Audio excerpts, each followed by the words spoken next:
ranking Unai Emery signings.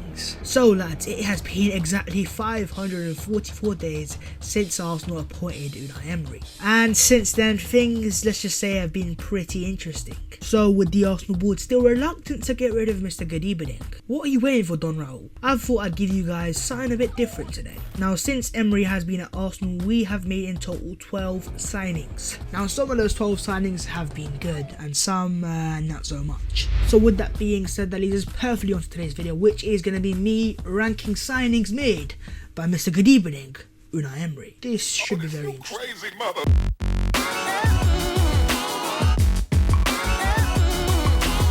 I'm just going to put this out there right now so you might understand. These ratings, rankings, whatever you're going to call them, they're going to be brutally honest. So if these ratings hurt your feelings, there's not much I can do. Just comment below your ratings. Yo, what is on, guys? My name is Stephan, welcome back to my channel. Today I am going to be ranking signings made in the era of Unai Emery. There's been bad evenings, there's been good evenings. Likewise, there's been good signings and there's been bad signings. So today we're going to rank those signings in different categories. But quickly though, before we get into that part of the video, it'd be massively appreciated if you go down there and smash a like on the video if you do enjoy my content. 100 likes would be massively appreciated as always. You know, I'm going to get that tattooed right over here, so you man don't forget to smash the like button and hit 100 likes. Subscribe to the channel if you are new as well, and if you enjoy my content, I am on the road to 10,000 subscribers and we're getting there slowly but surely. So again, massively appreciated. Also guys, make sure to go down in the comments and let me know your thoughts on the rankings that I give, your rankings personally, and yeah, let's just talk about Arsenal in the comments. So with that being said, I'm going to stop waffling and get into this, and let's rank the signings made at the mighty Arsenal by Mr. Good Evening, Unai Emery. I'm going to say it one more time,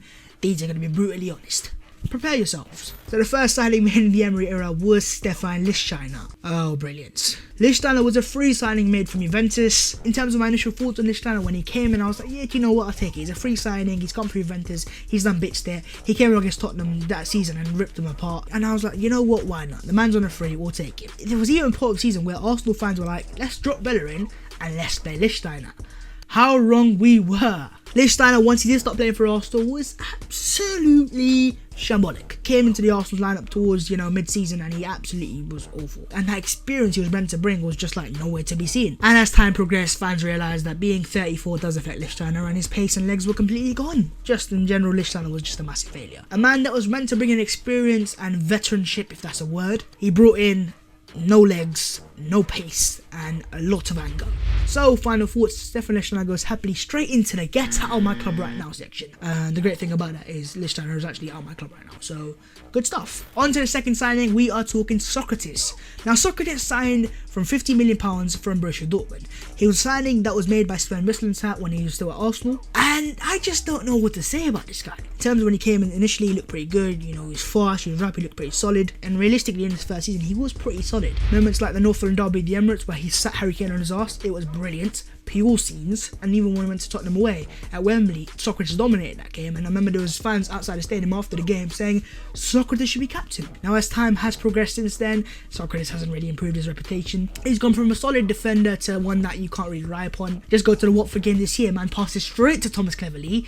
What are you doing? And overall this season he just hasn't looked like the same player he was last year. Don't get me wrong, he doesn't necessarily look like a bad player, but at the same time he does look kind of, a bit shaky. So on the overall basis of Sokratis, I can't help but put him in the average section. He's been alright here and there, but at the same time he's also been sometimes awful. Also, I don't quite know how to put you in a good section when you are a defender at Arsenal and Arsenal still cannot defend. Sokratis, average. Third signing was Bernd Leno. Now I can happily say with Bernd Leno I have been happy. If you go back to the start when he signed, he was actually behind Pepe, and it took until the Watford game of that season for Leno to come in. Now Leno brought exactly what we needed, a man that could play out of the back, that was comfortable with the ball at his feet, and that was also pretty good at saving. And it was a part in a very important period during March and April where man turned into Spider-Man. Lukaku, you're not getting past him, mate. Eriksen, get out of here, mate. Leno was on fire in that part of the season. Now I'm not going to hide the fact that man has had his mistakes, but at the same time, for a man that came for £19 million, he has definitely surpassed expectations. So overall, I'm happy to say that I'm going to put Bernd Leno in the success section. Again, let me know your thoughts in the comments. Fourth signing, Lucas Torreira. Now this one gets very interesting. Signed for £22 million from Sampdoria, Torreira looked like the person Arsenal have been lacking for years and years. A defensive midfielder that can defend,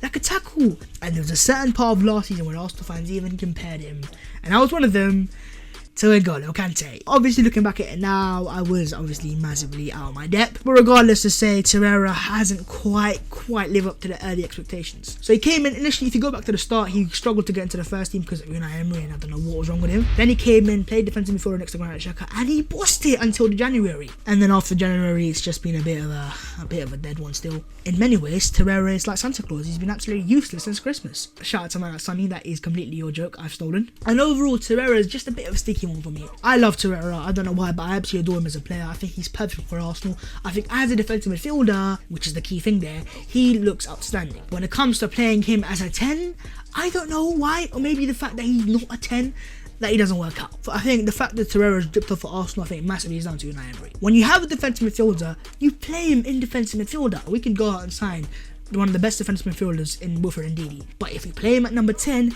he's not going to come out good, is he? So in terms of Torreira, as much as I love him as a player, I've got to be brutally honest. Despite his early form and early promise and that goal against Tottenham and that goal against Huddersfield, I'm going to have to put Torreira reluctantly in the average section. I hope you're happy, Unai Emery. You've done this to me. Comment below, what do you think Lucas Torreira is the man for Arsenal? Fifth signing, Matteo Guendouzi. Now, time for £6 million from Lorient. This guy has been a revelation. From game 1 in the first season against Man City at home, man dominated it. We might have lost 2-0, but still man dominated. That pass against Chelsea at Stamford Bridge, man dominated it. And as that season progressed, he kind of did slide off, but at the same time, he still dominated it. The man came from the second division out of France for £6 million. Thank you very much for missing that.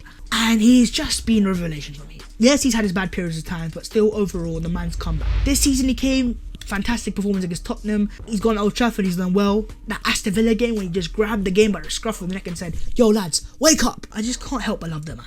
He loves Arsenal. I love Guendouzi. I'm going to put Guendouzi in the success section. I mean, where else can you put him? I mean, man's displaced Pogba and Dembele at the France team. Okay, he hasn't. They've just been injured. But still, man's in the France team. Comment below your thoughts on how far do you think Matteo Guendouzi can go at Arsenal. Hopefully into the Champions League, lads. Sixth signing, Denis Suarez. Now, it's mad how we're going from such a successful signing of Matteo Guendouzi, a man that's surpassed expectations, to Denis Suarez. Signed on a loan from Barcelona, man was a flop. From minute 1, he came through. He looked promising, of course. I mean, who doesn't look promising when you look at his YouTube compilations and think he's a great player? But yeah, his YouTube compilations were obviously massively clickbait because he was nothing like what we thought. Now, I'm not going to say he's a bad player because we never really saw him play properly. I think we didn't even see him start a game for Arsenal. But at the same time, he just never looked like fitting in at Arsenal. He will go down as one of the worst signings from Arsenal. And the fact that he was alone is a fantastic thing. In terms of Denis Suarez, there's nothing else I can really do but put him in there, get out of my club right now section. The mad thing about Denis Suarez is that man's gone back to La Liga, left Barcelona, and now he's doing bits. So what does that say about Senor Unai Emery? You're a fraud. Now let's move on to the next window. All the signings that I've previously ranked were made in Emery's first season. So comment below your thoughts on the rankings I put for them. But it's time to move on to the summer of 2019. Oh, what a summer, lads. The first signing made in that window was Gabriel Martinelli. £6 million from Itiano, straight up Brazilian 4th division.